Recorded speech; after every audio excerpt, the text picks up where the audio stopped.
So this is episode 6 of our baseball card opening extravaganza, which is very exciting. I Very believe you. exciting. I think it's 6. I don't know. I think Sarah put 5 on the last one, so I think it's 6. All right. Either way, we have now raised. Are you ready for this? I mean, if we had a drum roll, we'd put a drum roll right here. But we don't. We have raised more than $50,000 Hey, nice. for the great people at Team Gleason. So we're going to open up some more cards today, and we actually have like an unbelievably important special guest coming. Not today, but soon. Right? Yeah. Right? Yeah. It's gonna blow your mind. Oh, how awesome this guest is. it's crazy. We've had Bob Costas. Yeah. We've had Tom Haberstroh. Right. To open basketball cards. We've had Molly Knight. Right. This blows them all away. I think it's fair to say. To be clear, just so everyone knows, this is not true what Joe said. It's I don't want people to go like, oh my God, Mookie Betts is showing up. Yeah. No, it's actually not true. So what we're doing is, we're being ironic, but there is a guest that we're going to have that is like a very normal person who would be on this podcast. Who you probably are surprised has not already been on. Yeah. But now that you know that, everyone at home can play along as we talk about how incredible it's going to be when this person finally shows up. So you're not getting your hopes up, but you can enjoy the bit that we're going to do over the next 1 or 2 of these things about like how mind blown everyone is going to be. How beyond belief this is that's coming up. All right. Wait, do you have, before we do this? Yes. What is your degree, would you say, on a 1 to 100 scale of what is your Olympic fever? What level of Olympic fever are we running? 98. Really? I'm all in. I am too. This is very exciting. I thought in. You're so jaded. You've been to 1 million Olympics. You covered the Olympics for various national publications. You have generally no interest in going to the Olympics anymore because you're so bored by the Olympics. But I was assuming you had no Olympic fever. I have full on, like, yeah. I should be hospitalized and given an IV at this point. I am all in. And by the way, yeah, I have been to a bunch of Olympics, and I don't need to go to any more. But it's not because I don't love the Olympics. I love the Olympics. Right. It's a beast to be in the Olympics. It is a real bear. But I love it. And I especially love these Olympics because it has been 8 years. I was in Sochi in 2014. So 12 years since I've been to the Olympics. And I don't have any idea what's going on in 40% of these sports. It's the best. It's the best. I'm watching all of these air sports, all of them, and I'm so into them. I have no idea what the rules are. Have you seen, what is the one where there are 2 people coming down the slaloms? Right. So it's like a slalom, but they're also jumping. They're also doing a jump. But it's also timed, but time doesn't really matter. Yeah. That one is the best. I have no idea what I'm looking at, and I love every second of it. Let me say why I have Olympic fever. Besides the usual, there's the reasons you catch Olympic fever, especially in the Winter Olympics. Those reasons are, if you start watching curling, you will not stop watching curling. Curling is the best. I will watch curling for the rest of time if they keep playing it. If there's an all curling channel, So let me tell you this, because I literally just found this out. We are recording this on Thursday, February 19th. I am in Charlotte, North Carolina. The National Curling Championships are coming to Charlotte next week. Get out of here. Oh, my God. Next week. Wait, how are they running the National Championships when the Olympic team is in Milan? I know. I don't even understand it. I don't even understand how it works. I guess it's different clubs rather than like the. All right, let me just say this, okay? So Joe and I, as everyone at this point knows, wrote a book. It's called Big Fan. It's coming out May 19th. You can pre-order it now anywhere you pre-order books. If you go to josephbeth.com, which is a great independent bookseller, you can pre-order a signed copy. It will be signed by both of us, and also we have mixed in some like special extra fun limited edition signatures. We have have you been getting into these? Because we had to send these to each other. We couldn't do it together. So I've been getting into some of the, we gave each other a bunch of surprises. There's like a limited edition of like 10 signed copies where I made Joe name his the first 3 Diamondbacks who came to mind or something. He did a limited edition of 50 where he asked me a different question, like who was your first favorite baseball player, that kind of thing.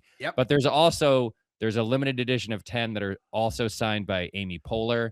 There's a limited edition of 10 also signed by Ted Danson. Whoa. And a limited edition of 10 also signed by Kristen Bell, and a 1-of-1 limited edition signed by both Ted Danson and Kristen Bell, in addition to me and Joe. Yeah, there will be a 1-of-1. That's a 1-of-1 right 1-of-1 Good Place edition, stars of the Good Place edition or whatever. So there's a bunch of fun things that you're basically entering a lottery if you order from josephbeth.com right now. We'll be on tour. We'll talk more about the tour when we get closer to it. But the point is that this book involved Joe and me going to different sporting events all over the world, mostly in the North America and Western Europe. But we went to a Liverpool match at Anfield. I saw a Liverpool match in person for the first time ever. Joe went to the Indigenous Stickball Championships in Mississippi. We went to the World Darts Championship in London, which was bananas. Great. I went to Montreal. You went to Paris. I mean, we went to Miami. We went all over the place. So we write about all these sporting events, and we try to sort of come up with a theory of fandom and investigate the whole concept of fandom. I bring all this up to simply say, if we write a second book, if we sell enough copies of this book that the publisher demand we write a sequel, you and I are going to see some goddamn curling. Oh, listen, I think we have to write a second book just for that. There are two things. I have literally been thinking about this for the last 2 weeks. There are 2 things that we have to do for Big Fan 2. 2 things. One is curling. And we have to go to like major curling. It has to be like because these guys, I think it's got to be like the Scandinavian championships, if there is such a thing, or whatever. The only thing European championships. But I want the European Canadian like war. I want that also, like the fact that those. So that's the second thing we have to do is we have to go and sit among the orange speed skating fans from the Netherlands and watch a speed skating competition. Yeah, short track. I need short track. I need methamphetamine injected into my eyeballs, which is like team short track speed skating, where like all they do is turn and accelerate and push each other and push each other. And at every moment that like first place, second place, and third place in every match are separated by 4/100ths of a second. And at any moment, if the tiniest like hair on one of their arms brushes against the jersey of the other one, all 5 people go sprawling across the ice and crash into the barrier. Listen, there are a couple of things there's so many things to say about the Olympics, but here's a couple of things. And I used to think about this all the time when I went. You go to the Olympics or you watch it like right now, and it feels like the most important thing in the world. It feels so special, no matter what the sport is, because you know how much they've worked at this, how long they've gone at it, how, it has been their entire lives building it up. So the 2 things are, one, as soon as the Olympics end, those sports disappear. That's it. Yeah. If there was a short track speed skating in your backyard, you wouldn't watch it if it was just regular. But during the Olympics, it means everything. And the second thing is, because you know how much it means to them, I get so emotional watching. Like, I was literally like on the brink of tears when Michaela Schifrin won that gold medal. Yeah. It was so beautiful to watch. She came back. First of all, she seems like, what a delight. She's doing interviews drunk afterward. It was delightful. Just so delightful. Okay.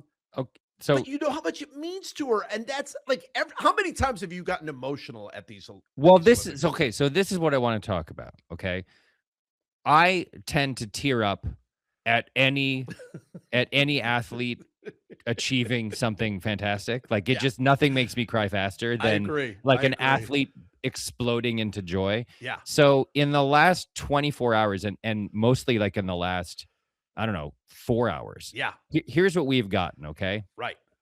And this is not a spoiler because everybody has seen all this already. I So know, yeah. we got the United States, who women's hockey team, who gave up 2 goals in the entire tournament. They outscored their opponents 33-2.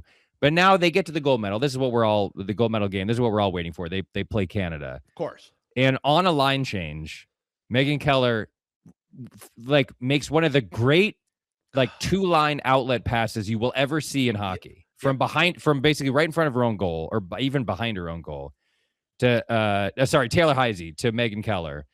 And she does like a hockey move that hockey players see in their dreams, which is skating up the left side against one defender, crossing over perfectly, and then flipping the puck into the goal to win a gold medal for her country. Yes. She then, it's the real thrill of victory, agony of defeat situation where the Canadian team is crushed because they're so good and they 100% deserve to win a gold medal. Everybody deserves a gold. Yes. Everybody does. But then you cut to the American team celebrating, and you see Megan Keller, and she has that look on her face, which is, it is impossible for me to be happier than I am right now.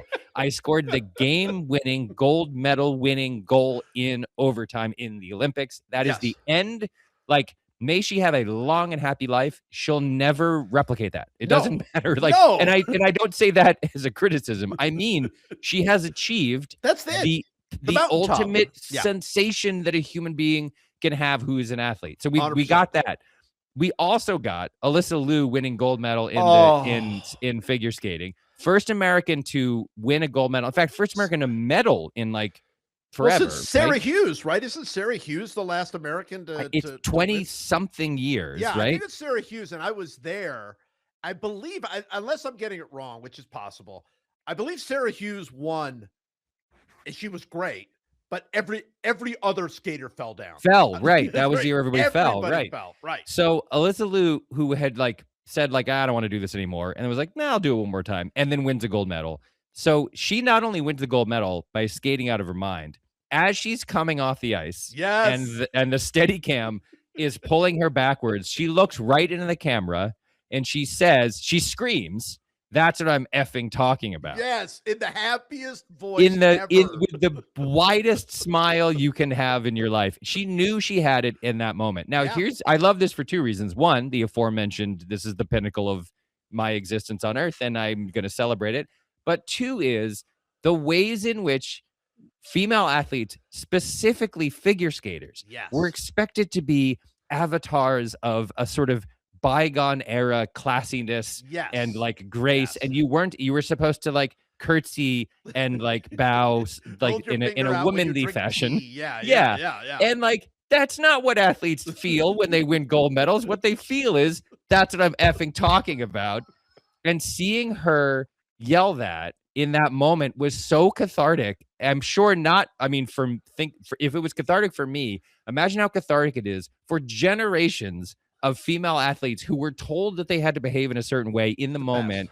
And now going forward, it's basically, to me, it was the equivalent of the game of the shootout goal with ripping off a jersey. I was thinking the same thing. Yeah. That's exactly what it was. The figure skating now has its own Brandy Chastain in the sense of I don't care what anyone expects of me or anyone wants from me. That is irrelevant. I am a world-class athlete who just performed at a world-class level on the biggest possible stage. I'm going to say what I want to say right now. Yes. And what I want to say is, that's what I'm effing talking about. Plus, she is, I'm sure you have seen all these interviews with her.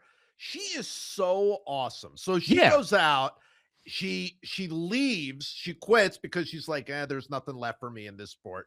She comes back, she wins the world championship, shockingly, right when she comes back. And essentially tells everybody, I don't care if I win or lose. I really don't. I'm here to do this for fun. I'm here to do this because this is what I love to do.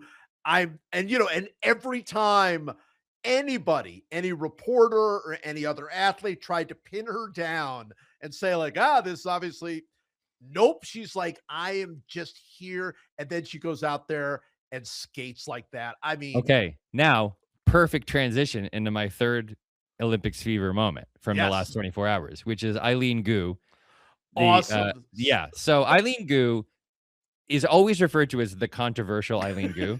That's her legal name now because she skates for China. Her mother is Chinese and she skates for China, or she skis for China, and people don't like that. Yes. And look, forget about geopolitics for a second. Eileen Gu rules, and she's incredible. And she also is like a fashion model and makes like $30 million a year doing like fashion stuff. Exactly. And then also is the best like air skier in the world, right? So Eileen Gu complains about the schedule in the Olympics because she's skiing in 5 events, and they were crunched together in a way that she felt was unnecessary and also a detriment to her performance. Right. She wins 2 silver medals in 2 consecutive events, and she's at a press conference. Oh, this is the best. It's the press conference is the best. It's so funny. And a reporter asked her the following question. I'm slightly paraphrasing. A reporter says, when you win 2 silver medals, do you think of that as 2 silver medals gained, or do you think of it as 2 gold medals lost? That's essentially the way he asked the question. And she laughs in his face. Breaks into huge laughter. Just laughs, straight up laughs in this MFer's face, and basically says, that's the dumbest thing I've ever heard. No, I thought what was even better was she didn't say that. But I mean, she said it without saying, like that would have been. She said it without saying. She said, "I'm the most decorated." She said, "I'm the most decorated female in the history of the world. I think I've won 5 medals. I mean, who else? Nobody's even close to me. So I guess the answer to your question is, I feel okay. You know, it was like, it honestly, like anybody else would have said, that's a stupid question. But I think the salient point here is that in the past, anyone else would have said, obviously I'm disappointed, but I try to ski to my any female athlete was. If they had asked Novak Djokovic that, he would not. Right. But like what this Olympics is, I think what's happening now is officially young millennials / Gen Z have taken over, and they are entirely uninterested in the like rules of propriety as dictated by older millennials and Gen Xers. And what you're seeing now is a bunch of Gen X reporters talking to a bunch of like Gen Z kids being like, will you please respond to my question with the same level of propriety I have come to expect in my 40 years of covering this sport? And they're flipping all these reporters the middle finger, and it could not be better. It's so delightful and fun and great, and it's the way it should have always been, but now it is the way it is, and going forward, this is the way it will be. I love it so much. All right, a few more Olympic questions because we're on it. What was your reaction to the complete collapse of Quad God in the final? I've spoken about this many times. My least favorite thing in sports is when someone has a moment of true collapse and true failure. Yeah. Now, in the Quad Gods case, the thing I truly hate is when the narrative is realized. In other words, the team that can't get it done in the postseason fails to get it done in the postseason, or Clayton Kershaw gets blown out in a playoff game, or when Sergio Garcia used to lose in Grand Slam events or whatever. So that's not the case here, right? He just had a crushing burden of expectation on his shoulders, and he had a bad day and did not succeed. However, what I did like about it was that in the aftermath, he did not play that Gen X game either. He basically said, it was too much pressure. It was a lot of pressure, and it affected me. Yeah. And there's something incredibly, again, sort of like lovely about that level of honesty. Athletes traditionally of either gender have not been allowed to say, yeah, man, it was really hard, and I felt the pressure and it got to me. You were supposed to say, I didn't live up to my expectations and I try to do better the next time or whatever. But he just straight up said, and again, this is a generational thing. I truly believe this. Generations younger than ours are so much more comfortable discussing, among other things, mental health, emotional health, the consequences of external expectations on the internal health and happiness of a person. And what you saw there, in my mind, was a young person who is extremely comfortable in his own skin, just saying like, yes, it's very hard when everyone expects you to win. And that affected me. And that's the end of the story. And I really loved that bit of honesty from him. I agree. I felt terrible for him. Yeah. But it reminded me of when Jean Van de Velde blew up at the, Yeah. and it's obviously that's totally different in that Van de Velde, nobody expected him to be there. Right. He didn't expect himself to be there.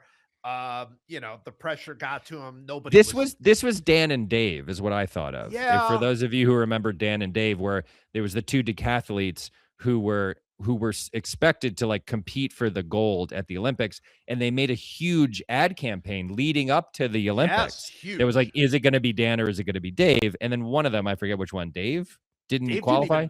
I think one of them didn't qualify, and the other one finished 7th or something. Yeah. But because this was, Quad God was all over the Peacock ads leading up to the Olympics. Well, he's the best in the world for sure. And he skated like the best in the world in the team competition. He got a gold in the team competition. Yeah, he's an Olympic gold medalist. That should be noted. I just thought it was shocking because he seemed, and this is aside from how they react and this new generation, all that. He seemed oblivious to the pressure. He seemed impervious to the Absolutely, pressure, right? Because he was like, he was wearing a Quad God shirt the day, that thing, and he was smiling and like high-fiving people as he went on the ice. But obviously, you know what? Nobody's impervious not to that level of pressure. Yeah. You spent your whole life on this. So that broke my heart. All right, second Olympic thing to ask you. Can you tell the difference between any of these air jumps? No. I watch them. The announcer says things I don't understand, and I just go, I'll just wait for the score. I just will wait for the score. I'll tell you what I can. It's a little bit like, I don't know what the right analogy is. It's happening too fast. And when they show them in slow motion, agreed. And then you see them like, oh, that guy's grabbing the back of his ski and he's doing this he's crossing whatever. Then you're like, oh, wow, that does look extremely. I don't know how the announcers are seeing it in real time. I mean, I guess they know what the tricks are going in. Well, and they did it. There are people who did it, yeah. But I feel the same way where I'm like, I mean, I feel that way in figure skating where it's like I feel it less in figure. That's what I was going to say. In figure skating, of course, I don't understand all of the Lutzes and the triple axles and I don't. When they show like, oh, you can see that the skate fell short on that quad or whatever. Yeah. I don't see any of that. But I can kind of get a sense, like I not with 100% accuracy, but I generally am like, oh, that was a really good performance versus somebody else from like, Well, I just take the cues from what the athlete does when it's over. Like if you see, you know what I mean? Because they like you can read their body language almost instantly. If they do one of those crazy jumps and like the half pipe or whatever, and they land and they just immediately thrust their fists in the air, you're like, oh, I guess that was a good one. But see, that's what's so funny, and that's the other thing I was going to bring up. In figure skating, you definitely can tell. Yeah. When the skate is over, if they throw their arms up in the air or whatever, if they're crying, they burst into tears. Yeah. But in these jumps, a lot of the time, they all throw their arms up in the air no matter what. I almost wonder if they're trying to convince the judge that they're, because unless they fall, they all throw their arms up in the air. I do like the simplicity of some of the sports, like ski jumping, where you're just like, there's a green line on the track, and you're like, well, the last guy fell just short of the green line, and that guy went a little past it, so I think that guy's better. You know? That's why this Olympics for the first time, I really, really have gotten into cross country skiing. Okay. Oh my God, that the Norwegian guy who's won 10 golds now. What's his name? Kabo. Yeah. That guy is like, I watched the relay where each of them ran two laps, right? And the U.S. was like hanging right with that guy. Yes, and then the hill came. And then the hill came, and that Norwegian dude just was like goodbye, and just just disappeared.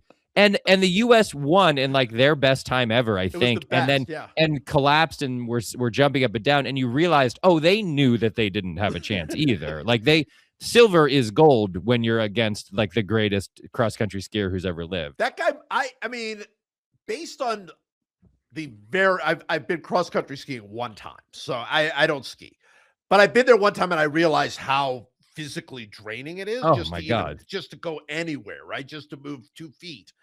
That guy must be the greatest athlete on earth. I mean, during that relay, I believe the guy who was commentating said he was trying to put his greatness into, is it Kaibo? How do you pronounce it? Isn't it Klabo? Klabo. I think it's Klabo sounds right. Yeah, I think that's right. So he was trying to put his greatness into perspective. And one of the things he said was, I've never seen him fall down once, which is a very funny way to talk about a cross-country skier, because it hadn't occurred to me. But then I was like, oh yeah, they probably occasionally fall down because they get tangled up or they take a curve wrong or whatever. Absolutely. And he was like, I'm sure he has fallen down. But I've never seen him fall down. And I was like, you know what, commentator, thank you for putting this greatness into terms that I, a layman, can understand. The best cross-country skier in the world is probably a guy who's never fallen down. That sport is so great. I am into every single sport. There's not. I know. I'm gonna be so sad when it's over now. I know. Well, it's just filled up. And by the way, I also I watch a lot of it live when I can. Yeah, I try to. But do you watch the NBC broadcast? I have been watching the Mike Tirico led broadcast, but I try to watch Gold Zone because Gold Zone is like you get everything, you know. Gold Zone is great, but I've been watching the Tirico broadcast. So and I used to work at NBC, so I'm not saying anything out of school here with NBC. NBC, we already are crying. You don't we're already, you don't have to show us the parents every 5 seconds and all of that. And also they don't have to show them to you, but I think because you're a sports loon, but I think for non-sports loons, no, I'm all for it. I'm all for the way in is clearly for people who are not, sports nuts is like family stories, right? I'm all for the family stories. I'm just saying that they hammer them. They overdo it. Yeah. They overdo it a little bit. And I've had enough of Snoop. I've hit my limit on Snoop. And I had a fairly high limit on Snoop. I was willing to put up with I'll take a lot of Snoop. I'll take a lot of Snoop. Yeah. There's just a little too much Snoop now. All right, should we open some cards? Let's open up some cards. All right. So as a reminder, we're doing this for Team Gleason, an excellent ALS related charity. Go to teamgleason.org/poscast, POSCAST. Give whatever you can. We're asking for $25, but anything you want to give more, awesome. You want to give $5, whatever. When you do, you will be asked to list your favorite team. You can list as many teams as you want of any sport. If you are one of our winners, you will then get basically every card we open from those teams, except once again, we're doing something today that should be very fun. Yes. But that is relevant to this. If we find some super expensive cards, we reserve the right to auction those off separately to try to raise more money. I found a very good condition 1974 Nolan Ryan that I think I'm going to have graded and maybe sell on eBay or something. Yeah. To raise more money. Yeah. And by the way, we should say this because it's, it's there. We reserve the right for very, very special cards to buy them ourselves at face value. Yeah. Based on the going market price. We will probably top the going market price. All right. So what are you opening? You're opening some very dumb cards today. I'm opening very dumb cards. I'm just opening up 1991 Leaf cards so we can talk about some old baseball players. There will be nothing in here. Well, I mean, you never know. Fun players. There'll be some Ken Griffey Juniors and stuff. I'm opening these 2021 Bowman Chrome. So Bowman Chrome is one of the kind of most important sets for the hobby, as it's called, because they've got all those parallels and all those, out of 50, out of 25, out of 5, whatever. Yes. I picked 2021 kind of at random. I'm not even sure who the rookies are here. There's only one pack in here. So I'm going to open these, and I'm going to open some other cards that have a fun potential. There's gonna be a super fun, like little bonus potential. Yeah. A little. Oh wait, sorry. There's There's more than one pack, but there's only, I think, 4 or 5 cards in the pack or something like Okay, that. So, well, that'll be you fun. want to go first? Well, sure, why not? We got a Henry Rodriguez. So I guess was this like an effort for Leaf to kind of do their own parallel? This is like a gold card of some kind. I mean, by 1991, they weren't doing that yet. That's what I'm saying. I don't know why this one is like gold, but it is different than the other cards.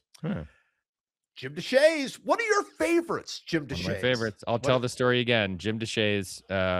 When I was a kid, my grandparents lived in Houston. We used to go to Astros games every summer. I'd go down there and spend the summer there.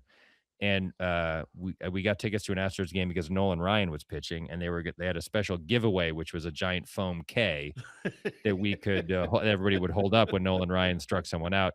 And then Nolan Ryan was scratched, and Jim Deshaies was the spot starter, and he struck out like one guy in 5 2/3 innings. Which we have said that is the biggest miles per hour drop off, right? And I, as I think I mentioned the last time we talked about this, I went. Jim Deshaies calls games for the Cubbies, right? Yeah, that's right. And I went to a Cubs game with Nick Offerman, and we went into the booth because Nick was going to sing "Take Me Out to the Ball Game," and I got to tell Jim Deshaies that story, and he very much enjoyed it.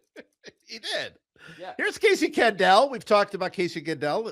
His mother played in the All-American Girls Baseball League, right? Which is very fun. Oh, Robbie Thompson. Remember Robbie Thompson from the Giants? Robbie Thompson, yeah. Yeah, there's a good one for you. He was on those late 80s teams that he was on the World Series team, the World Series Giants team. If I said Eric Yelding, would you know the position or the name? Yelding? Yes. No, I would not. Astro shortstop, Eric Yelding. I know. That kind of blew me away as well. Oh, here's a little sad card. There's Steve Olin. Oh, poor Steve Olin, of course, killed in the boating accident. Terry Steinbach, fine catcher, all-star catcher, rookie of the year too, right? Is that right? Was he rookie of the year? I believe he was in that run of A's rookies of the year. Didn't they have 3 in a row? They had like McGuire, Canseco, Steinbach, or Walt Weiss or someone like. Remember? Oh, Walt Weiss, I think, did win. That might be right. Yeah. One of my all-time favorites, Dougie Jones. Look at Doug Jones. If you look at Doug Jones's career numbers, they're like up there with like guys who are in the Hall of Fame. I mean, he had more than 300 saves. He was Doug Jones. If you fed the faces of all closers in the 70s, 80s, and 90s into an AI, and then said, design a face that looks the most like a closer from this era, you would just get Doug Jones's face. Yeah, you can see here, you can get the close-up of Doug Jones right there. At one point, they were selling in Cleveland when he was the closer, Doug Jones toilet seats. because that's what he threw. Tom Candiotti. There's another Cleveland, the little knuckleball expert. And here's Bob Welch. Oh, Bob Welch, 27-game winner. When Bob Welch won 27 games and won the Cy Young, you look back on that and go, oh, God, that was a terrible pick. But at the time that it happened, didn't you think it was like the right choice? Like, you won 27 games. What year was that? I want to look this up. This is one of my favorite things to do is go back and look at who won MVPs and Cy Young. Oh, I think it was 90. What year is it? 92, 90, 91, 92. 89? What year did he win? No, 189. It was like, I think it was 90, 91. No, it had to be 91 or 92. Bob Welch was number 1 in the Cy Young Award voting. He was 27-6. He had a 2.95 ERA. Yeah. Pretty good year. Yeah. Roger Clemens. Yeah. Was 21-6 with a 1.93 ERA. Yeah. Half. I mean, a full run lower. A full run lower. He had 10.4 WAR, and Bob Welch had 2.9. That's right. That's right. He had 4 shutouts. Welch had 2. He had 7 complete games. Welch had 2. He threw 10 fewer innings, but gave up 31 fewer runs. Yep. Gave up 7 homers, and Welch gave up 26. Yes. Here's the key, and this is a mind-blowing stat. Bob Welch, the year he won 27 games, 127 strikeouts, 77 walks. 77 walks. Look at his fielding independent pitching number. His FIP. Well, I don't. It doesn't. His WHIP was 1.223. Yeah. So his FIP. Hold on a second. Let me get the right number because here. you have to compare those two. His FIP was 481. 481. He wasn't even good that year. Oh my God. He was so hit lucky that. Oh, sorry. His FIP was 419. Well, still. No. Yeah, 419. 419. Yeah. Still terrible. Yeah. A terrible FIP. And Clemens was like 2 or something. I mean, Clemens's FIP was 2.57, best in baseball, best in the American League. Yeah. So yeah, that one. But I'm saying at the time. No, sorry, I did it again. It was 218, best in baseball. Yeah. But again, at the time, that was. It was who won more games? Who won more games? It was the Mike Wilbon theory. Who won more games? All right. All right. Last one. Walt Weiss, Rookie of the Year. There you go, Walt Weiss. All right. So these are 2021 Bowman Chrome. Here's Gleyber Torres. Look at the Gleyber Torres. The hopes were so high in New York in 2021. Boy, they really were. Sarah can speak to this. Yeah. Hopes were so high. And by the way, great job, Gleyber Torres, on becoming an all-star after you left the Yankees. I mean, it's the rarest thing. Nothing makes me rarest happier. thing. Here's a 40-man futures, Mick Abel. What happened to Mick Abel? Did not have a 40-man future. I know that. Didn't he? But wasn't he like a big-time prospect? Am I crazy? I think he was a big prospect. Yeah. Look, it's friend of the podcast, Joey Votto. Oh, look at that. What a great card. Joey Votto. Yeah. I was trying to think, is Joey Votto the best player ever from Canada? Well, Wayne Gretzky. No, I meant baseball. I know, I'm kidding. I know, but yes. Who else is? Oh, well, Larry Walker, right? Larry Walker is from Canada. Who's better, Larry Walker or Joey Votto? That's a tough call. They're like really tough. Larry Walker's going to have the higher WAR. Yeah, but I think you could. Although not that much higher, because Votto walked 120 times a year. I know, right? But I think you could argue Votto was better. You could argue that. That's a pretty good comp, right? In terms of value, like those two guys. Yeah, both nice guy Canadians. All right, so here's a gold out of 50 parallel of Brewers infielder Keston Hiura. Oh, there you go. Yeah. There you go. So the gold ones, I think, are the kind of the prettiest. Collectors love these gold guys. They're out of 50, and the orange are out of 25, and the blue are out of 150, and the red are out of 5. So they're not the most rare, but they are like just pretty. That gold They're border. really nice. The red are the most rare. Is that right? Well, then there's superfractors. So the superfractors are 1 of 1, but the red are the next rarest. Gotcha. Here's Mike Yaz. Look at Mike Yaz. What if Mike Yaz is on the Braves now? Is that right? I believe that's right. Yeah, he's on the Braves. That doesn't make any sense to me. Here's a guy whose career took a real left turn recently. It's Jose Abreu. Ooh, boy. I mean, just Jose Abreu won the Abreu MVP in 2020. Yeah. I mean, this is the year, right? It was the shortened year. Short year, but he still won the MVP. But he hit like 20 homers in 60 games. And look at this. 2020 summer camp. Bobby Witt Jr. Oh, see, that's got to be worth cool. something. That's got to be worth something, no? Yeah, a little something. I'm sure we have Royals fans listening to this. Hopefully they'll want that, yeah.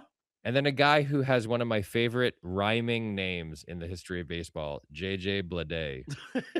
I love JJ Bleday. JJ Bleday is it sounds like a made up name. It sounds like a name I made up for a TV show. JJ Bleday is delightful. Right.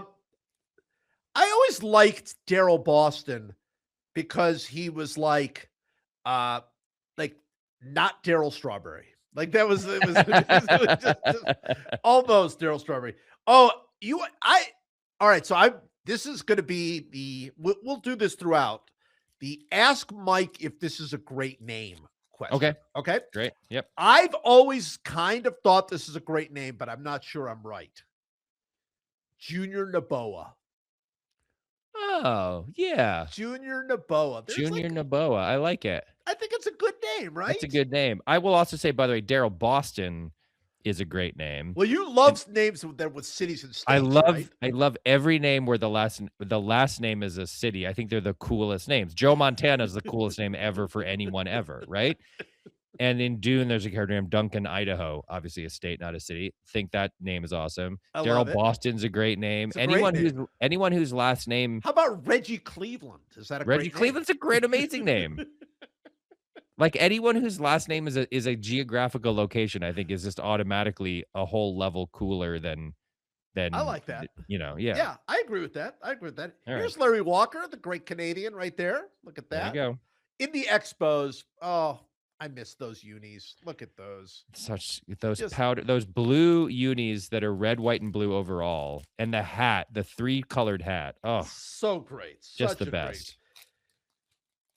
There's nobody scarier than Gary Sheffield. Nobody stepped to the plate was scarier than Gary It's on Sheffield. the Dodgers there? Looks like he's on the Dodgers. Yeah. No, Brewers. Oh, Brewers. Here's Jose Mesa.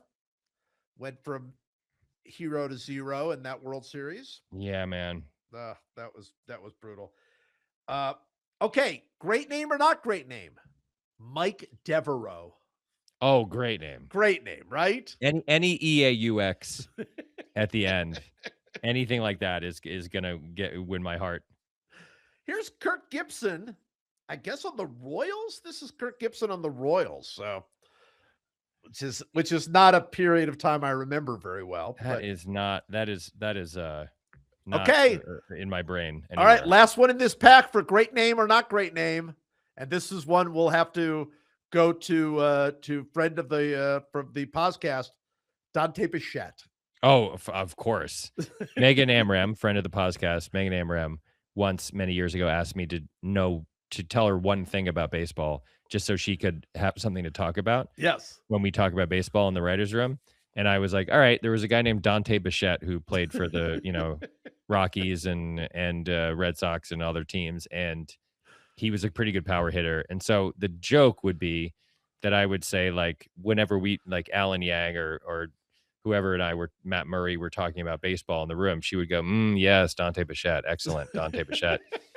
Then, crazily, 2 years ago, she became a lunatic baseball fan. Bananas baseball fan. Dodger she fan. Will just send me texts just like, and I know she sends you a million texts, like the most insider stuff that interests her. She is now a bananas baseball fan. And as an end of the year present for me, when Man on the Inside Writers Room wrapped season 2, or wait, it was for my 50th birthday actually, which coincided. She got me a PSA 10 Dante Bichette rookie card. All right, we've got Grayson Rodriguez. Again, this is 2021. Oh, you know what? That's Grayson Rodriguez brings up bad. That's when the Orioles looked like they were just going to be great. This was like the future was so bright. Future was so bright. Oh, here's an autograph card. Oh, I love it. What do we got? It's great. It's San Francisco Giants pitcher Gregory Santos. Okay. All right. Gregory, he signed that card. He was a baseball player. He was a baseball player. Here's young Cody Bellinger. Oh, look at that. Yeah. That's young Cody. Okay, so Cody Bellinger, obviously we now root against as he's a Yankee. Yeah. But that MVP year, he was ungodly. It was like an 11 WAR season or something. Yeah, it was like or 10. I mean, he was like nuts. He was so good in every way. And then he was like horrendous, barely able to stay in baseball. And now he's back, like sort of now he's pretty good. Mid-level, kind of good. He gives the Yankees a lot of flexibility because he can play pretty much any outfield position. He can play first. He's a very good defender. He was just he's this weird guy. He's like 6'5". He stands straight up and down. Straight up. His swing is so long, it looks like there's no way he'll ever catch up to anything. Yeah. And like the rap on him was like, okay, this might work. This swing might work when you're 23. But as soon as you're like 28 and you're like 1/1,000,000th of a second slower, you're not going to be able to catch up to these balls. And it kind of seems like that's what's happened. It kind of happened, but then he found a second wind as a different kind of player. He's playing in a little league stadium. There is that. Field of Yankee Stadium is 208 feet from home plate. And there is a giant fan that blows balls out towards that fence. And look, he's a very good player. And I believe the real problem with him in the years with the Dodgers, where he was like hitting, 184 and he was hurt at 12 home runs, his back was hurt. He was playing. So, I don't wish him any ill will generally. I wish him ill will on the Yankees, but I don't, I think he was a little maligned. Here's Jazz Chisholm's rookie card. All right, so Jazz Chisholm, because he's a Yankee, it's hard to say, but that's a great name, right? That's a great name. Yeah, Great name. No question. Oh, here's Cabrian, a friend of the podcast, Cabrian Hayes' rookie card. There I don't know why he's not been on the podcast, but we do like him. We do like him. We always have. Here's 40-man futures Zach Veen. Oh wow. Okay, that didn't work out. No.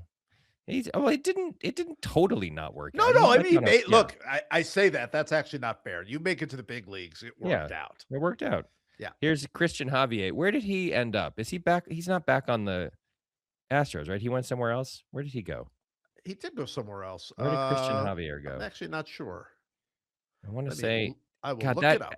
That Astros pitching staff in those years was like just a buzzsaw, man. Oh, everyone they had. So crazy. So crazy. Christian Javier is he's still with the Astros. Oh, is he? Yeah. All right. Here's a Dawn of Glory Emerson Hancock. I don't understand the words. It says Dawn of Glory on it. What is there to understand? It's the Dawn of Glory.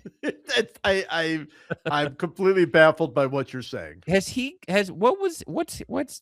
good is he? How good is Emerson Hancock? Has he done anything? I can't remember. There's a bunch of guys that were supposed to be great starters on the Mariners, and I lose track of which ones have been good and which ones have been. Yeah, I don't think he's one of the good ones. George Kirby and George Kirby's good. Yeah, he's one of the good ones. Yeah, and this guy's not one of the good ones. Okay. And finally, here's Ronald Acuna Jr. Oh, look at that card. Yeah, that's a good card. What a force. What a force. All right, I got some classic 80s players here for you, 80s and 90s. There's Jose Canseco. Look at that. When times were good. When times were good. The ball hadn't hit his head and gone over the fence yet. It's kind of hard to describe just how good everybody thought he was before he went bananas. I mean, it's like he was Ronald Acuna Jr. Yeah, he really was. Speaking of guys who were unbelievably good, here's Oral Hershiser. Oh boy, Hall of Famer. Hall of Fame. Well, he should be. I think he should be. I think he should be too. What about Will Clark? Should Will Clark be in the Hall of Fame? There's this new. It seems like there's a push now, right? Yeah, because he looks pretty good on the advanced stats, but no, I don't think so. Bob Costas, when it brought it up, he was pretty skeptical about Will Clark's Hall of Fame. Well, here's one of the problems that I have with talking about this. In real life, he's like a terrible dude. Yeah. Well, that's so he just and I only know this because every once in a while someone will send me a clip of him like on Instagram, just being the grouchiest, angriest old man. Just these players today. Yeah, I think it's with the players today. I think he's probably a bad dude in general. But the other thing I'd say about Will Clark is, and this is about the Hall of Fame thing. Look, he's a borderline guy. No matter what, I don't have to fight for him. I don't like him. Like, what do I care if he gets in? Yeah. Speaking of guys who should get in, though, Rob Deere. I think Rob Deere. First ballot. First ballot strikeout slugger. Would you not agree, Rob Deere? Does he? Oh, one of the all-time 2 true outcome hitters. And then our last one is another. Let's ask Mike if it's a great name. Damon Berryhill. Oh, fantastic name. Wonderful name. Like a name that you would give, and if you were like a novelist in the 1930s or something, you would give that name to a baseball player. Yeah. Yes, Damon Berryhill. Love it. All right, so here's what I'm going to open now. So this is exciting. This is just released. This is Topps 2026 Series 1. So this is like the first set that comes out every year for the new year. It's your basic Topps baseball card set. If you have a 7-year-old kid who is like just getting into baseball and they want baseball cards, this is what you buy, right? Yeah. So most of the cards in here are just base cards. They're very they're not worth a lot of money. However, Joe. This year, Topps announced, and this is so brilliant, and I don't know why it took them so long to figure this out. They have put into one box of Topps 2026 Series 1 baseball cards a redemption card for a 1952 Mickey Mantle, the most famous card in the history of card collecting, with the possible exception of the 48 Jackie Robinson or the Honus Wagner, or right? the Honus Wagner, Yeah, or that's probably it. Those are the ones. A 1952 Mickey Mantle in any condition is worth tens of thousands of dollars. Oh. And the ones that are in the 7, 8, 9 range there's only 110, I think, in existence, and it's owned by the guy who owns the Diamondbacks, whoever that Doomkoff's name is. I can't remember. Yeah. That's right. But like a PSA 6, Mickey Mantle is hundreds of thousands of dollars. Which you would think if they're sending you a Mickey Mantle from Topps, it's not going to be a junk Mickey Mantle. No, I would assume it's in the 4 to 5 to 6 range or something. But so anyway, the point is, I'm going to open these packs of cards. There's probably a 1 in 2.5 million chance. That's right. Inside this box, true golden ticket is what. Yeah, this is Willy Wonka. This is Willy Wonka right here. And the other benefit though is just that we'll get to see, like, these are the new cards. This is so exciting. They were released like a week ago. Very exciting. Yeah. Very exciting. Are there other like redemption cards in here? I don't know. That's a good question. I would guess that just a redemption card for a 1952 Mickey Mantle is enough to get people like me to buy a ton of them. I guess, but I wish they would do it and like literally be like, this is going to be you get a redemption card for a 1978 Sisto Lescano. Just throw a whole bunch in there. A 1981 Jose Cruz. All right, our first card up is a 1952 Mickey Mantle. Oh my gosh! So this is the design. I kind of like the design. Oh, it is nice. It's a Gunnar Henderson right there. Hey, and you start off with a great player. Start off with Gunnar Henderson. Yeah, can't beat that. Now what was his WAR? They have WAR on the back of Topps cards. Now? That's kind of amazing. Yeah. His WAR last year was what, 5.4? What does that say? It's tiny writing. 5.4. That's a pretty good season. That's a really good season, especially he got off to not a great start. He's been, in his 3 full years, he's been 6.1, 6.1, 5.4. Like, you think of him as, because the team has been so disappointing. Yeah. You think of him as being disappointing. He's on pace to be in the Hall of Fame. He's terrific. Here's Teoscar Hernandez. Love him. I don't know if I love the font. Look at the font. Here's Michael McGreevy from the St. Louis Cardinals. I don't love the font. Don't know. What do you think of like the silver around it?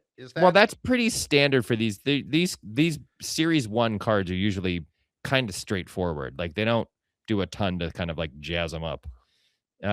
Here's the blue. Oh, this is kind of a fun card. This is the Blue Jays team card. And after a year where they came out of didn't come out of nowhere, but what a run they had. They made it to the World Series, these guys. Wow. Good for them. Francisco Alvarez. What happened to Francisco Alvarez? Is he still good or is he not good? I don't think he's fine. Yeah, he's pretty good. What didn't he have a chunk of time maybe the year before last where it seemed like he was going to really hit? Yeah, they thought he was going to be like pretty big star. 20 something home runs his rookie year. All right, now this is what I'm talking about, ladies and gentlemen, with the classic gold Topps All-Star rookie trophy, Roman Anthony. Oh, look at that. Now we're talking. Now we are talking. That's the way it should be. Now, I really shouldn't say this. I'm as high on Roman Anthony as I have been on any Red Sox hitter since Mookie Betts. Really? Yeah. I watched, I think I've seen every one of Roman Anthony's professional at-bats. Sure. To put this in perspective, if you look at his Baseball Savant page, he never swings at balls outside the strike zone, and he barrels everything he hits. And those two things together, if you put those together, that's pretty good. That's pretty good. But here's the more important thing. I believe this is true. I think he has still never faced a pitcher who is younger than he is in his entire life, in the minors or last year in the majors. He had at least, that was true at least halfway through last year. He is so young and so good and has a command of the strike zone that is usually reserved for 28-year-old, like Juan Soto types. Like, if he stays healthy, and that's a big if because he missed a lot of games last year with a lat strain or whatever the hell it was. But if he stays healthy, you're talking about a guy who's going to walk 100 times that's minimum. Right. And he, his power still didn't really show up last year. In fact, the Zips projections for the entire Red Sox team don't have any single player on the team hitting 20 home runs this year. If you want to place a bet, take the over on that. So one of these guys, Abreu or Roman Anthony or someone is definitely hit, or Trevor Story is definitely hitting 20 home runs on the Red Sox this year. I agree. All right, here's Zach Neto. He's kind of good, right? Zach Neto. He is good. He is. Yeah. I mean, he's like the only good guy, other than Trout. He had a 5-WAR season last year. Yeah, he's good. He's very good. Here's Jose Altuve moving back to second base is the rumor, right? That is the rumor, and I think they should. But of course, the rumor is also they're moving Mike Trout to center field, which is not a good idea. Oh, that's a very bad idea. Very, very bad idea. Yeah, that's like giving. But that's apparently done. Like, he is definitely moving back to center field. He will not necessarily start center field on opening day, because if he plays center field in the spring training, he could be getting hurt with a quad strain. Here's Clayton Kershaw saying farewell. Oh, see you later, Clayton. That's nice to give him one more card. Here's a former Cardinal, now Red Sox, Sonny Gray. I think it was a great pickup. I do too. I really do. And Jacob Belton, the outfield prospect for the Astros. Oh, yeah. There you go. Very nice. Yeah, I kind of like these cards. No Those 52 nice. Mickey Mantle as of yet. Not yet. Not yet. All right. So this is Terry Shumpert. It's so fun to go from like, here's Roman Anthony, here's Clayton Kershaw. But what is Terry Shumpert's claim to fame? Do you know this? I do not know. I am shocked. I also did not know. I am writing another book after Mike that's going to come out a year after our book is going to come out, a baseball book. Okay. And I'm writing a chapter about a player, and I found out, and I'm sure there are people screaming at their car, whatever, right now. Terry Shumpert is Mookie Betts' cousin. Get out of here. And not only is he his cousin, he was the guy that like Mookie would turn to. There is an interview with Mookie Betts in high school where they asked him who his favorite player is. And he said, as these incredible athletes of today often say, oh, I don't really have one because I play. Right. And then he goes, well, that's not true. My cousin, Terry Shumpert, has been like a guide to me, when it comes to baseball. So is Terry Shumpert also from Tennessee, like Marcus Lynn Betts? Let's see. No, he's from Paducah, Kentucky. Oh, how about that? All right. But there might be some Paducah, Kentucky connection as well, because I also found out that the guy who gave Mookie Betts the necklace in 2018, the very famous necklace that he wore, right, from Paducah, Kentucky. So maybe there's some connection to all of this. Terry Shumpert must be a good deal older than Marcus Lynn Betts. Oh yeah. No, he is significantly older, but definitely a cousin. Definitely a cousin. All right. Here's Brett Saberhagen. Fine pitcher. Mm-hmm. Speaking of fine play, incredible control on that guy. Just like that is, I'd say, maybe Maddox, but Maddox just because he's so famously so. Yeah. Other than Maddox, I don't know anybody not only with control but who made it look easier. Yeah. Like for him, it's just like he'd get the ball, he'd go to the mound, he'd it was pitch. like remote. It was remote control. Remote control. It was like nothing. Pitching, yeah. Greinke was like that too, especially as a younger guy. Here's John Olerud. John Olerud was an incredible hitter. Truly an incredible hitter. The only problem with John Olerud is that the anecdote about Ricky Henderson and him turns out not to be real. And I don't know. I should not hold that against. It's not John Olerud's fault. It's not John Olerud's fault, but it still just bums me out. It does bum me out. John Olerud, of course, was an incredible pitcher and hitter in college, like All-American at both. Could in another world, of course, he got hurt and he had like the what do you have, like a heart thing? He had like a very serious something. Oh, maybe it was a brain. I can't remember. It was brain because that's why he wore the. Oh, they could wear that batting helmet. That's right. Otherwise, could he have done at least something like what Shohei is doing? I mean, no. All right, time for a great. Is this a great name or not a great name? Okay, Mike LaValliere. No, I'm gonna say no. Oh no, on Mike LaValliere. It's not like it's a bad name, but I think that what you're reacting to is more like the the joy of remembering Mike LaValliere more than it is actually The that's name. a great So name. so that is a great question. That is like the legendary question of all time. Is Secretariat a great horse name, or was Or he is it just a just great horse? yeah. I mean, I think the Beatles isn't a great name for a Yeah. band. It's just that when you think of the Beatles, you're like, you know, What's a better name, the Beatles or the Rolling the Stones? Rolling Stones by Yeah, far. That's it's a a better better name. name. Yeah. Yeah, I agree. And some would say a better band. But would Not you say me. that? No, you No, would not I say think that. I'm a Beatles guy. I mean, I loved both of them and I still They're do, both but great. They're yeah. both incredible. Um Here's so Lenny Dykstra. oh, poor Lenny. Is it poor Lenny? I'd say not. I'd say poor I everybody mean, who just had in to a deal with human Lenny. empathy kind of a way, I'm gonna say poor Lenny. And here finally, Mark Grace.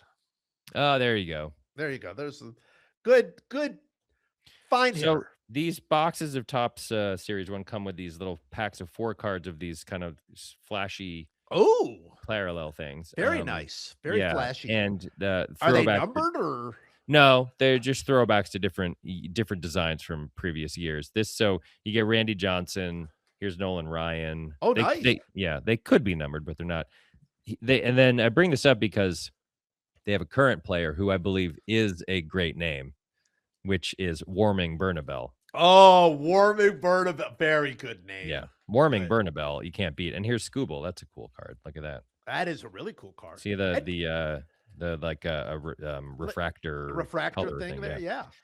Tarek Scooble's a good name. Tarek Scooble's a fun name. Yeah, I wouldn't say it's a great name. No, not it's just great it's name. like a cool name more than it's. Yeah, I agree. I agree. They got some good cards in these packs though. Here's oh, what's Dylan Beavers' deal? Is he good or not good? I don't know. Like all these Orioles, man. Get your act together. Orioles. Come on. Here's Mizorowski. That's fun.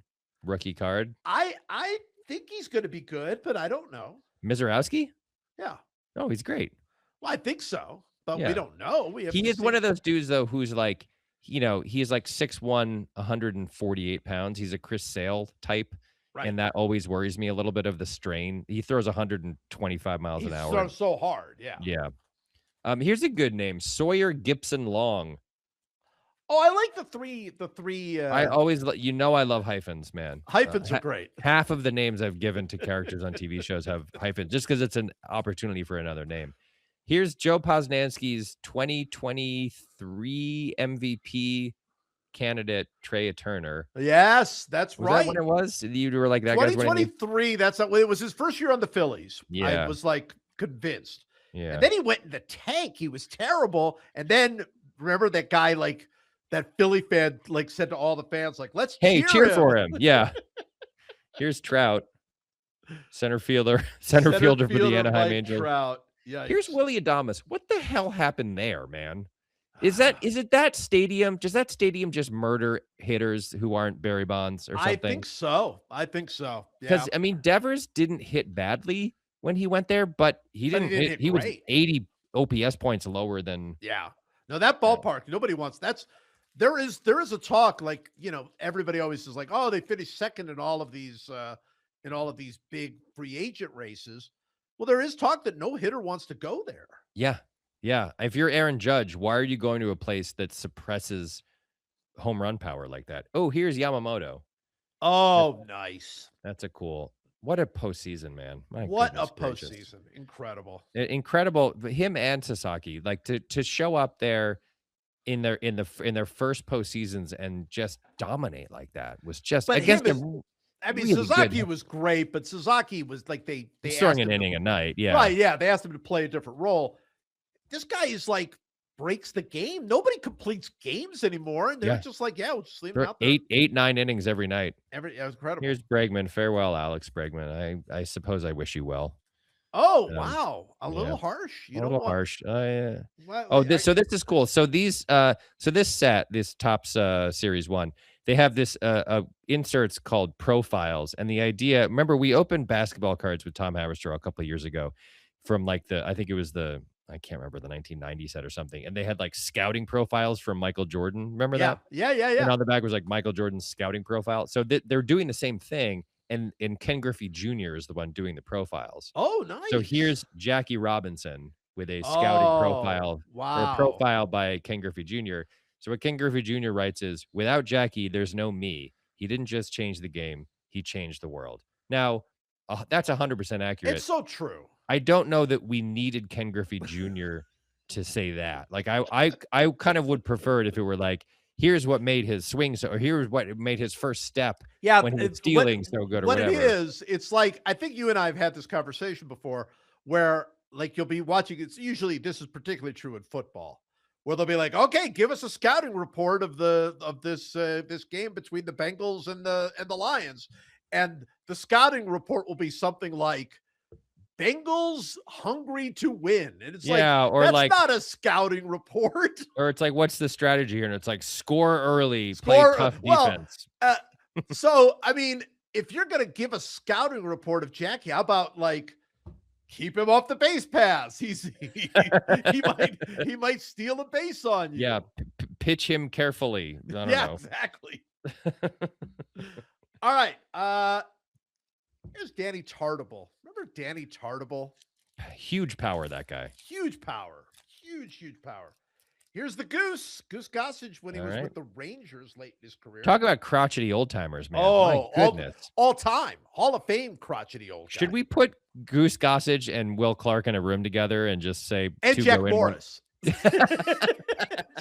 just make them I'll tell you what, Goose comes out of that room alive. He's the only one that You think does. so? Yeah, I think Goose can out do Can both. out grouch him? Out Oh, grouch yeah. the other two? Oh, 100%. All right. Great name or not great name? Delino DeShields. Oh, great name. Great. First ballot Hall of Fame. First Great ballot name. Hall of Fame name. I agree. Delino DeShields. I mean, Delino DeShields. part of the great name test is, do you just enjoy saying it out loud? You know what I mean? Yes. Delino DeShields. Yeah. Oil Can Boyd. Talked about Another Oil great Can. name. The Oil Can. Great. Awesome. Here's Robin Yount. Oh, Hall of Famer. Hall of Famer. Look at that. Is every single Robin Yount card exactly this pose? Is that Yeah, basically he's just every- mid. Well, some of them he's fielding. They would definitely have him fielding on some of them. And here's a gold again. I guess this gold, whatever. Gold Leaf Rookie is what these are. Okay. That's Luis Gonzalez. Hey, look at that. There you go for you, Luis Gonzalez. Author of the single greatest baseball moment of my life, non-Red Sox division. Okay. 2 more packs. All right, I got 2 more too. Yep. So we've got a couple good ones in this. First of all, Caleb Durbin. Welcome to the Boston Red Sox, Caleb Durbin. Yeah. That was a good trade, I think, for them. I agree. Keeping on the theme, here's Christian Campbell's future stars. Now listen, Christian Campbell's stock's very low right now. Very low. Very low. And I get why. I'm just saying, if you have it, hold. Yeah. I like this. Hold the stock. I'm not necessarily saying buy. Okay. I'm saying don't sell. This is very CNBC. Where's that little button? I'm the mad Jim Cramer guy, whatever he is. Here's John Duran. So fun, this man. So fun to watch him pitch. So fun. So they do these. This set also has these like kind of, I don't know what you call them. It's like tickets. They look like tickets, big ticket players. They're called. So here's Mizorowski. And it's sort of this is Panini did this in basketball, or in football. Yeah. It was called like Panini big ticket contenders or whatever. And on the back, there's a cool thing, which is it says admit 1 on the side. It's like fake perforated. But the cool thing about that is what is the last time you actually had a hard ticket to any sporting event that you had to rip in half or whatever, that someone ripped a piece off and handed it back to you? Do you think, by the way, that they should start making tickets for like big events so you have something to keep? Of course they should. Like, I mean, they do have them for the Super Bowl. Like they have like tickets because they know people want to like, collect things. Hey, look, it's Paul Skeens. Oh, Paul Skeens. Who knows the future of Paul Skeens' career? Obviously, future's unknowable. 55 starts, 70 runs. That guy. In his first 55 starts, he has given up 70 runs. What a force. That's one of the craziest stats. I mean, granted, again, he's pitching 6 innings a night because that's what people do now. Doesn't matter. 55 starts, 70 runs. It's an undeniable. I so want him to go on a like 9 consecutive game shutout streak to yeah, start the season and start to creep up on same number of starts same per number of starts, same runs. number of runs. I love it. All right, what do you got? All right, so let's see. I've got a very thin-looking Barry Bonds. Look at that. Look at Barry. Hey, very thin. Very thin Barry Wow, Bonds. it's almost like his body underwent some kind of change later. I wonder what caused that. That was I don't kind know. of a weird thing. I don't want to speculate. Here's Dwight Gooden. Look at that. Dwight Gooden. Oh, the doc. I thought he was going to be the best ever. I really did. I thought he was going to be the best ever. I mean, the smart money after 1985 was this man is going to be the greatest pitcher of all time. Greatest pitcher of all time. Yeah, that's exactly right. That's exactly right. Hall of Famer Tom Glavine for you. And there you go. From Bill Rickham, Massachusetts. The pride of Bill Rickham, Massachusetts. And as I've told many times, one of my favorites for what he did for me as a writer. Here's Jack Clark. Jack Clark was a good hitter. Jack Clark was a good hitter. And also former Red Sox. From now on, all I'm going to do is talk about the Red Sox. As well, you should. But you can't do it when you talk about Kirby Puckett. Puckett's catch in the World Series, where does that fall on your personal list of greatest World Series moments ever? Is that a top 10 World Series moment, top 20, top 50? Top 50. Yeah. I mean, he hit the home run in that game too. So that's kind of part of it. I will also say that ball wasn't going out. It wasn't going out. It was off the wall if he misses it, but it's still a great catch. I mean, he went flying to catch that ball. It's an iconic moment for sure. Very much so. Here's Kevin Seitzer, batting coach extraordinaire Kevin Seitzer, and my friend. I know Kevin Seitzer quite well. Is there any person who has been with the Royals organization in the last 30 years that you don't know personally? Any person of note, coach or owner or GM or whatever. No, I mean, I at least have met him. I don't know if I would say I know them all, but I would at least have met him. But Kevin Seitzer, he and Mike McFarland used to run, and they might still run, a baseball academy in Kansas City called Mac and Sights. Mac and Sights? Mac for Mac Mike and Sights. Mac N. They put like a little N to represent. Is it Mike McFarland and Kevin Seitzer? It was Mike McFarland and Kevin Seitzer, and they had a fantastic commercial where they had like a jingle, and the jingle was like Mac and Sights. I can't remember exactly what it was, but it was something. It was delightful. It was truly delightful. Anyway, Kevin Seitzer, fantastic guy, complete lunatic. Great batting instructor. When I went to fantasy camp, because I went to the Royals fantasy camp 20 years ago or something. He personally trained me for the fantasy camp, which was, get a major leaguer to personally train you. That was quite nice a of thing. him. Yeah. How did you perform at the fantasy? So camp? I don't know if I've told this story on there or not. I performed quite well, which is shocking. But my favorite moment of the entire thing was I came up in a game, and our manager was Frank White, and the other team's manager was John Mayberry. And I came to the plate, and I launched one, truly launched one either off the wall or it bounced up against the wall. Very, very close. Damn. Yeah, crushed it. And hearing John Mayberry just screaming, "Big Joe," was just like. But the only reason I tell that story is after I did that, the next time I came up, George Brett was there.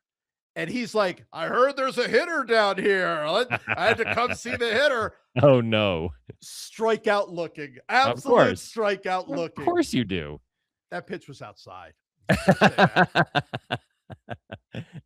All right, I got some good cards here. First of all, here's Kutch. Oh. And that's cool. Look at that full extension. It's a great card. Well, really good color on that card. I love that card. Here's Mason Miller, who I think was just ranked as the top reliever in baseball. Well, I mean, we have talked about this many times on the podcast so that we have sat close to the field, and there are pitchers you go, that person is not possible to hit. Yeah. Nobody is more at that than Mason Miller. Yeah.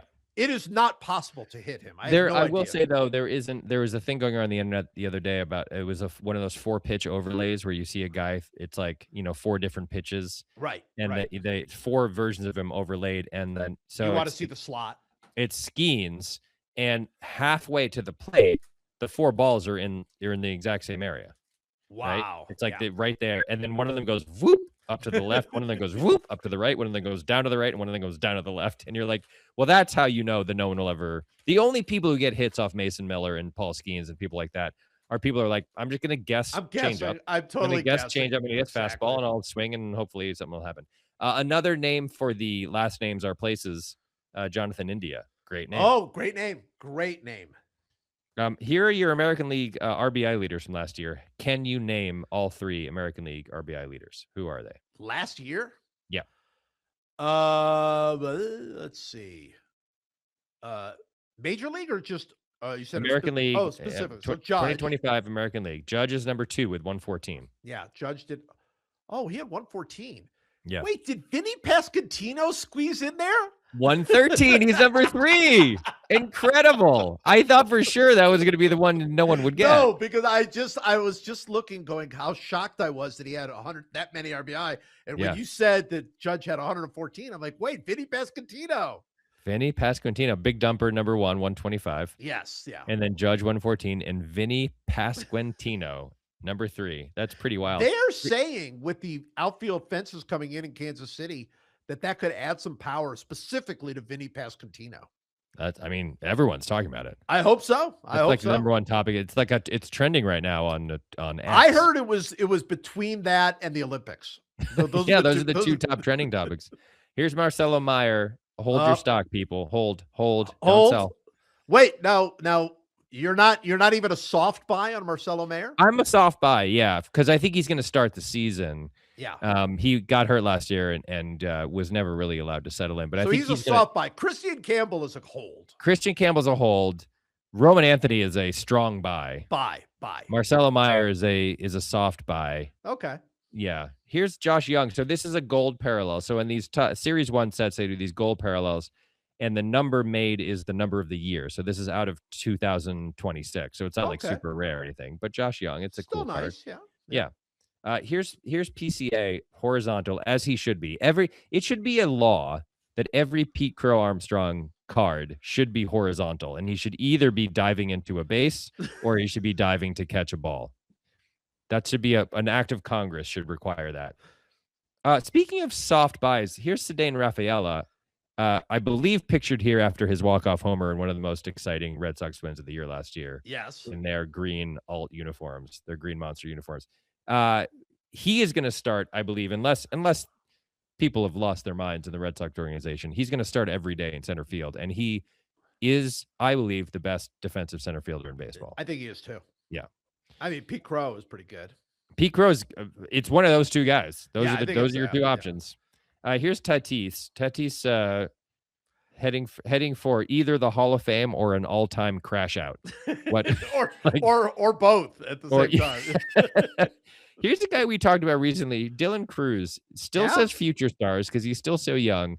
But let's remember that when Dylan Cruz and Paul Skeens were coming out of the draft, there was a legitimate debate about which of those 2 guys goes number 1. Yeah. Soft buy? Are you a soft buy on Dylan Cruz? I'm going to say I'm a soft buy. I just believe in that guy. Yeah. I watched that College World Series, and I know it's the College World Series and not the pros, but I was like, this dude just knows how to hit. Like everything he hits he looks so balanced. Brandon, our friend of the podcast, Brandon McCarthy, compared him to Trout in his balance and his kind of composure at the plate.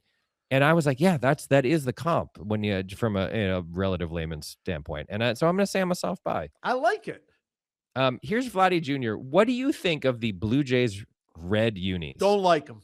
Really? Don't like them. No, I'm kind of into them. Oh, really? No, they're I don't know why. Like the Red Sox. It goes against everything I believe in, but I also really love the Red Sox green ones. Like I don't know what's happening to me in my old age. The Red Sox green ones, I'm less offended by because green is such a big part of the ballpark. Right. But they're the Blue Jays. Get off the red stuff. There shouldn't be any red. I hear you, and I cannot defend this position, but something about him I kind of like. Here's original baseball monster O'Neal Cruz. Yeah, there he is. There We he haven't is. talked. We have to do our baseball monster and Oaf and Mookie updates for the new season. Sometime in April, we'll have to do that'll that. come. Yeah, when we do our baseball preview. And here's Ramon Urias. This is a silver parallel here. It's not numbered, nice. but it's a Okay, that's a nice card. Yeah. All right, I've got to wrap this up. Pack. Last pack, but I'm not even doing a pack. I've got 1, 2, 3, 4, 5, 6, 7. I believe 7 cards. Oh, 8 cards. 8 cards. I'm going to throw them at you. You say good name, not good name. Great. Here we Ready? go. Here we go. Kevin Tapani. Nah. Not a good name. That's boring. Poor guy. Randy Reddy. A great name. His last name is Reddy, and the photo is of him being ready to It field. is of him being totally ready. Look at that. That guy's ready, yeah. Pat Combs. Nah. Not a good name, right? Nah. Sean Dunston spelled the way it's spelled. Love it. Love it. The it's not an amazing name, but the spelling makes it a great name. Yeah, I agree. Okay. Mike Harkey. Nah. Nothing, right? Nothing. Hector Villanueva. Oh, great name. I love Hector Villanueva. Rolls off the tongue, that name. All right. 2 more. Joe Beaver, but spelled B-O-E-V-E. Oh, Beaver. Yeah, Joe Beaver. Love it. And finally, Shane Mack. Great name. It's a good name, right? For a simple name, that's a great simple name. Boom, boom. Shane Mack. 2 syllables. Powerful. Ends in a K. I'm all in on Shane Mack. I'm all in on Shane Mack. All right, perfect. All right, time for one last meaningless thing to end this meaningless thing. And I will start. I was recently in a I had to go out to LA for something, and I was in a hotel room, and I ordered a room service, and they brought room service to me, and I ordered like a ginger ale, and they brought the glass, and they brought the can of ginger ale, and I took the glass, opened the can, started pouring. They had the clear plastic on top of the glass, so it went everywhere. Great. And I realized that was like the 3rd or 4th time that has happened to me in my life that I have done that. So 2 things. 1, I'm an idiot. I mean, that's obvious. Right. 2, why? Why do they have that and why do they wrap it so tight that it's like literally transparent and looks like it's completely clear? Yeah. Yeah, I don't know the answer to either of those questions. My one last meaningless thing is that there is an object in your house. There's a couple objects that you have in your house where if you don't have them, you are utterly incapable of performing the task that you need to perform. Yes, that's right. You know, and like it's not like, you know, a ladder, because if you don't have a ladder, you can still like drag a chair over or something. Right, like a bench or something. Yeah.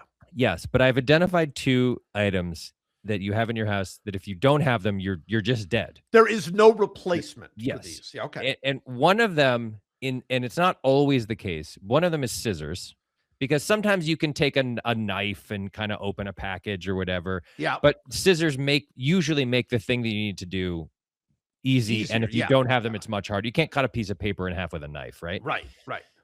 But the one that I've identified as being the most important in this realm is packing tape.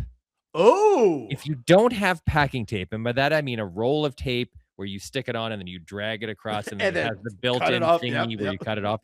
If you don't have that, there's no way for you to seal a package, because Scotch tape, you can use an entire roll of Scotch tape and it still doesn't really work. No, it's not getting you there. So I'm nominating packing tape as a first ballot Hall of Famer. You have to have this or you can't do the thing you need to do. Could you use, if in a pinch, could you use duct tape? Yeah, but sometimes you're talking about like taping down a box that has like a label on it or something. That's true. You know what I mean? Cover it up, yeah. And also sometimes electrical tape or duct tape does sometimes it doesn't totally stick the way you want it to. Sometimes it's super sticky. Yeah. But sometimes it's kind of like it doesn't really work. I don't know. I just feel like I had to send a package, and the package was 10 million pieces of paper that have my name on them that I'm sending to you or sending back to our publisher. And I was like, and I didn't have packing tape, and I was like, I can't do anything until I have packing tape. Wow. By the way, how is and we have not discussed this. How is the hand after Fine. signing? Hand's doing great. So you had no issues with it. I've been doing so. Joe and I, again, josephbeth.com/podcast is where you no, just josephbeth. Just josephbeth.com is where you can pre-order these signed first editions of the book. You can actually, I should say, you can buy there are signed copies at Barnes & Noble. Right. You can get them at Books A Million. You can get them if you're in Canada. You can get them at Indigo. So there are other places to get signed copies, but the only place you can get where you could actually get one of these specialty signed by Kristen Bell, signed by Ted Danson, us like kind of going back and forth. The only place you can get those is at josephbeth.com.